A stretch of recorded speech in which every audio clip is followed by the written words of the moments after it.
Mike Goodman, Supervisor from District 2 here in Pinal County. I'm standing here with Charles Williams. What we're going to be doing today is we're going to be driving around and giving an update of the projects that are going on here in District 2, all of our roads and infrastructure, as well as discuss and talk about future items. Yeah, we've got a lot of projects that we're finishing up. We've got a lot more that we're getting ready to start on, so we'd like to take you around and show you those.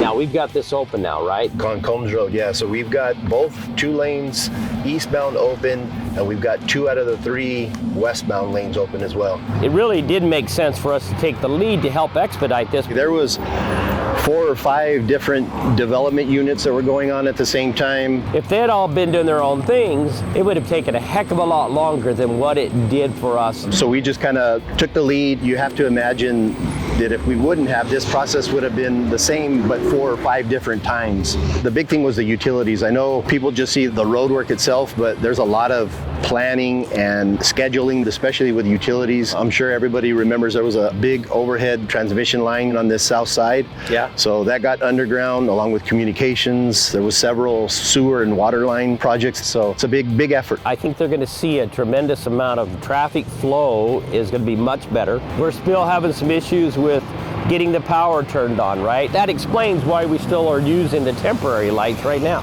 We're still working through some issues getting power to the signals, and that's really the only thing we have left on the project at this time. All the paving is done. We've got a little bit of test work, concrete replacement, but that's the main thing is the signal. We're just waiting to get power to that, and we're working on that as we speak.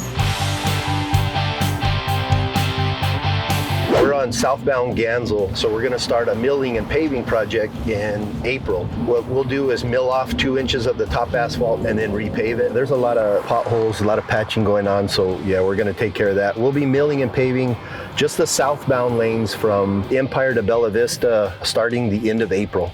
And we're going to do that at night. That'll all be night work. Are they just going to shut down one lane? So we're just doing the 2 southbound lanes, so they'll do 1 lane at a time. They'll mill and pave each night. So people need to know that one of the lanes will be shut down. This will all be at night, and the traffic control will be pulled down in the morning, and you'll be back to 2 lanes. Shouldn't really affect daytime travel. Well, that's important to know because that's always been our biggest complaint from people is that the traffic is just horrendous, and it really is. Yeah, and if we can minimize any impacts to that, we try to. And this is one of the projects that, yes, we can do at night, so we're going to. Hey, I just want to tell you, Chuck, thank you for taking the time and look at the different projects and kind of update our people. Is there somewhere they can go to gather some of this information? Yeah, of course. You can log on to pinal.gov or follow us on social media, and we'll give you any updates that are needed. Thank you.